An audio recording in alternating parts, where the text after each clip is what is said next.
कोई भी अधिकारी हो, बिना सरकार के मदद के, बिना उनकी सहमति के कभी भ्रष्टाचार कर ही नहीं सकता है। जो प्रशासनिक अधिकारी हैं, करोड़ों के रुपए का घोटाला कर रहे हैं। अभी कुछ समय पहले नगर निगम घोटाले का भी चर्चा हुआ था। क्या वो पैसे सिर्फ उन्हीं अधिकारियों के जेब में जा रहे हैं?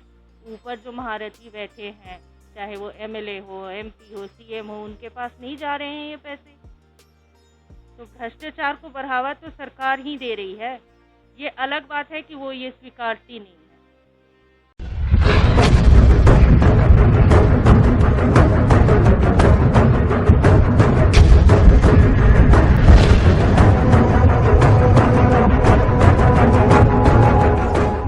नमस्कार, मैं हुमानंद।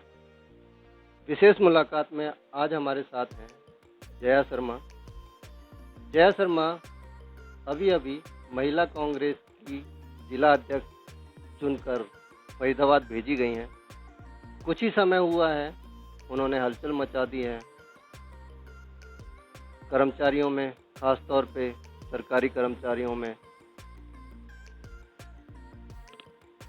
अब वो किस इरादे से आई हैं या उन्हें किस इरादे से भेजा गया है, क्योंकि एकदम से नया चेहरा आया और छा गया, तो इरादे तो कुछ नेक नहीं लगते हैं। तो जया जी, सबसे पहले आपका स्वागत है हमारे चैनल पर। धन्यवाद आनंद जी। तो जया जी, हमारा सबसे पहला क्वेश्चन यही है कि आते ही आप अखबारों में छा गई। आप नेक इरादे से आई हैं या भयानक इरादे से आई हैं? मैं सिर्फ इस इरादे से आई हूँ कि जनता के साथ जो नाइंसाफ़ी हो रही है, जो तकलीफ़ें जनता झेल रही है, सरकार गूंगी बहरी बन के बैठी है, जनता की आवाज़ उनके कानों तक नहीं जा रही है। तो मैं जनता की आवाज़ बन के आई हूँ और उनकी आवाज़, उनकी तकलीफ़ें शासन और प्रशासन दोनों के कानों तक ले जाऊँगी और कोशिश करूँगी कि इस समस्या का समाधान भी किया जाए। आपने कहा कि आप जनता की आवाज़ शासन प्रशासन तक लेकर जाएंगे। आपको याद होगा कि कांग्रेस जब सत्ता से बाहर हुई थी तो अपने ही एक एटीट्यूड से बाहर हुई थी, क्योंकि वो जनता की नहीं सुन रही थी। अन्ना आंदोलन था, विफल आंदोलन गया, क्योंकि उस समय कांग्रेस ने बड़ी चतुराई से उसको विफल कर दिया। तो जनता का विश्वास उठा और बीजेपी आ गई।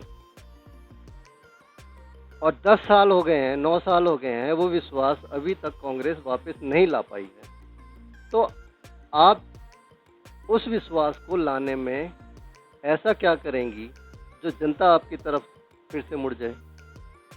ये कहना गलत होगा कि जनता विश्वास खो चुकी है कांग्रेस के ऊपर।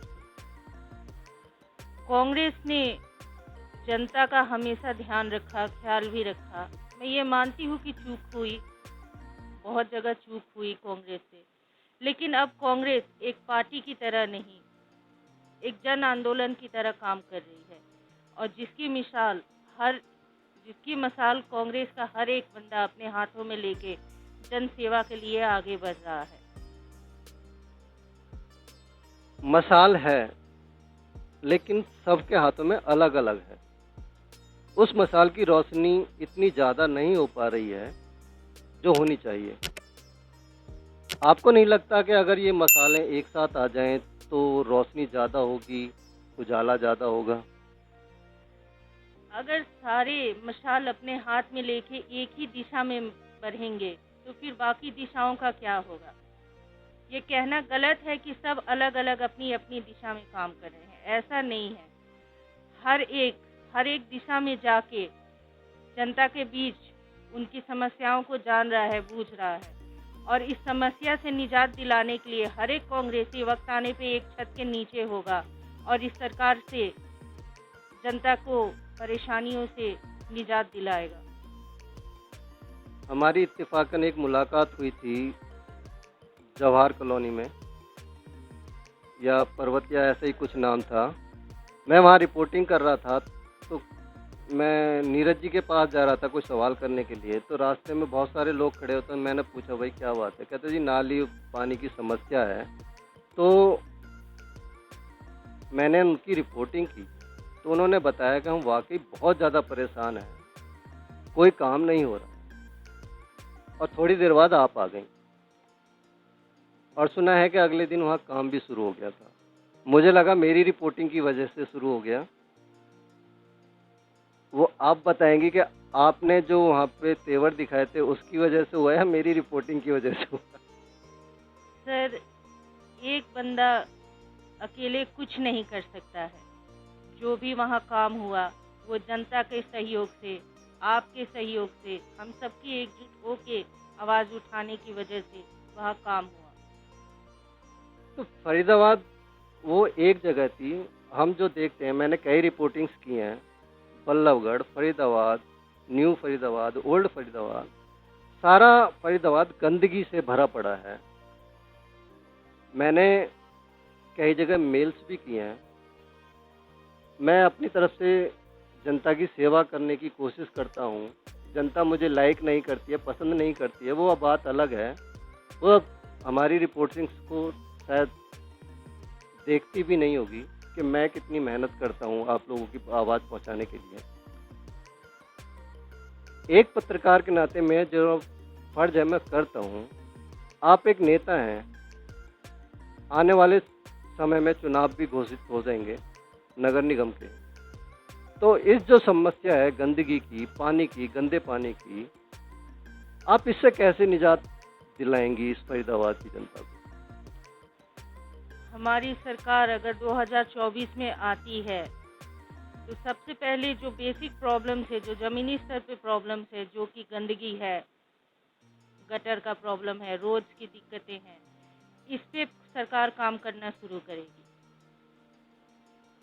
इसके अलावा एक भ्रष्टाचार भी बड़ी प्रॉब्लम है फरीदाबाद की, जो पिछले कुछ समय में बहुत ज़्यादा उजागर हुई है। पहले भी होती थी, ऐसा नहीं है कि पहले नहीं हुई, लेकिन इस बार कुछ ज़्यादा हो रही है कि बिना काम के ही पेमेंट हो जाती है। तो सरकारी जो मुलाजिम हैं उस स्तर पे जो भ्रष्टाचार फैला हुआ है उसको कैसे कंट्रोल कर सकती हैं आप? कोई भी अधिकारी हो, बिना सरकार के मदद के, बिना उनकी सहमति के कभी भ्रष्टाचार कर ही नहीं सकता है। जो प्रशासनिक अधिकारी हैं, करोड़ों के रुपए का घोटाला कर रहे हैं। अभी कुछ समय पहले नगर निगम घोटाले का भी चर्चा हुआ था। क्या वो पैसे सिर्फ उन्हीं अधिकारियों के जेब में जा रहे हैं? ऊपर जो महारथी बैठे हैं, चाहे वो एमएलए हो, एमपी हो, सीएम हो, उनके पास नहीं जा रहे हैं ये पैसे? तो भ्रष्टाचार को बढ़ावा तो सरकार ही दे रही है। ये अलग बात है कि वो ये स्वीकारती नहीं है। हाँ, स्वीकार करने पे एक बात याद आती है। राजीव गांधी ने एक बार कहा था कि हम 1 रुपया भेजते हैं तो ज़रूरतमंद तक 10 पैसे पहुंचते हैं। उन्होंने ये बात बड़ी ईमानदारी से स्वीकार की थी। नरेंद्र मोदी जी ने भी एक बार इस बात का जिक्र किया था, लेकिन भ्रष्टाचार पर शायद वो कंट्रोल नहीं कर पाए। कहते हैं एक आदमी चना भाड़ नहीं भून सकता। तो आप अकेली इस सारे सिस्टम से कैसे लड़ पाएंगी, ये बड़ा एक चैलेंज है आपके लिए। तो अपनी थोड़ी सी प्लानिंग्स बताइए कि आप किस तरह से ले। मैं अकेली कहाँ हूँ, जनता है, मेरे कांग्रेसी भाई बंधु हैं जो मेरे साथ खड़े हैं। जैसा मैंने कहा, कांग्रेस एक पार्टी नहीं, एक जन आंदोलन बन चुकी है। Congress is made for the people, by the people end of the people, and हम इस चीज को जमीनी स्तर पे लाएंगे। अगर हमारी पार्टी आती है 2024 में, तो मैं जनता की आवाज़, उनकी समस्याएं जो है अपने हाई कमान तक पहुंचाऊंगी, जनता की आवाज़ बन के, और ये पूरी कोशिश करूंगी कि उन समस्याओं का समाधान भी किया जाए। सच्चाई ये है कि भाई, क्योंकि 9 साल से 2 चुनावों में सरकार ने आपको नकार दिया था। वो विश्वास दोबारा से अगले इलेक्शन में कैसे वापस पाएंगी, ये सबसे बड़ा सवाल है। ये कैसे कह सकते हैं कि जनता ने हमें नकार दिया? जनता तो कहते ना एक बच्चे की तरह है, उसे जो उम्मीद दोगे आप वो उसी उम्मीद के सहारे चलना शुरू कर देती है। जनता से इतनी झूठी उम्मीदें दी गई, इतने दिलासे दिए गए, इतने जुमले फेंके गए और सबसे बड़ा काम किया था ईवीएम ने। आज अगर बैलेट पेपर से चुनाव करते हैं तो दूध का दूध पानी का पानी हो जाएगा। सबको खुद पता चल जाएगा कि जनता किसका साथ देती है। बैलेट की बात आती है तो अभी तक कोर्ट कोई नहीं जा रहा है, सिर्फ बयानों में कह रहे हैं कि बैलेट पे होना चाहिए, ईवीएम नहीं होना चाहिए।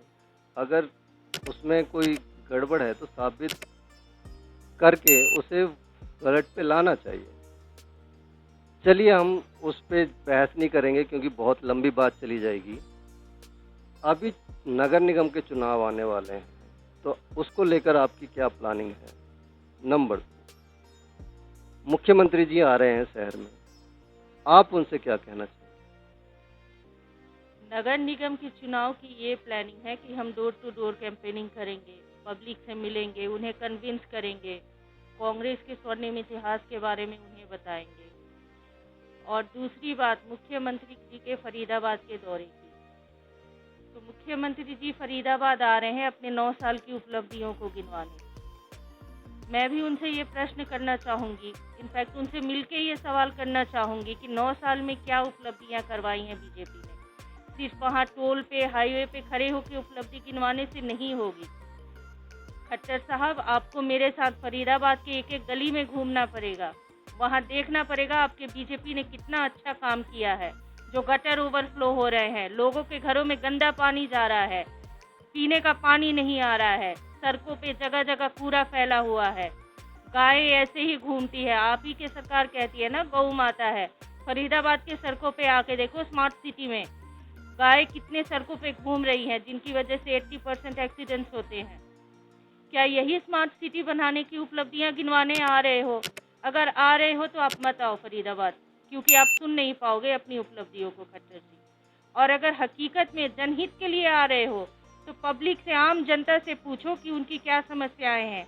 क्या बीजेपी सरकार ने कुछ अच्छा किया है जनता के लिए? अपने उन भारों के खरीद के पैसे से खरीद के लाई हुई भीड़ से या अपने अंधभक्तों से सवाल ना करे, ना पूछे उनसे कि क्या उपलब्धियां हैं। असल में जनता से पूछे कि क्या उपलब्धियां हुई है या क्या काम नहीं हुआ है। आपको खुद आईना दिख जाएगा आपकी सरकार का। नगर निगम के चुनाव आ जाएंगे तो आप लोगों को विश्वास दिलाती हैं कि आप जो काम करेंगी बड़ी ईमानदारी से करेंगी और जनता की भलाई के लिए करेंगी, जनता से पूछकर करेंगी। बिल्कुल, क्योंकि जनता ही है जो एक नेता बनाती है और यही जनता है जो सरकार को गिराती भी है। अगर हम जनता के लिए काम नहीं कर सकते फिर हमें शासन करने का क्या हक है? तो जया जी के जो जवाब थे वो आपने सुने। वो सत्ता में आएंगी, ईमानदारी से दिखा के ईमानदारी से काम करेंगी। वो जब आएंगी तब आएंगी, लेकिन हम आज भी आपके लिए काम करते हैं और ईमानदारी से काम करते हैं। तो आपका भी फ़र्ज़ बनता है कि आप हमें सपोर्ट करें और चैनल को सब्सक्राइब करें, शेयर करें। फिर कभी किसी और शख्सियत के साथ मिलेंगे। आज तक के लिए सिर्फ इतना ही। जय हिंद, जय भारत।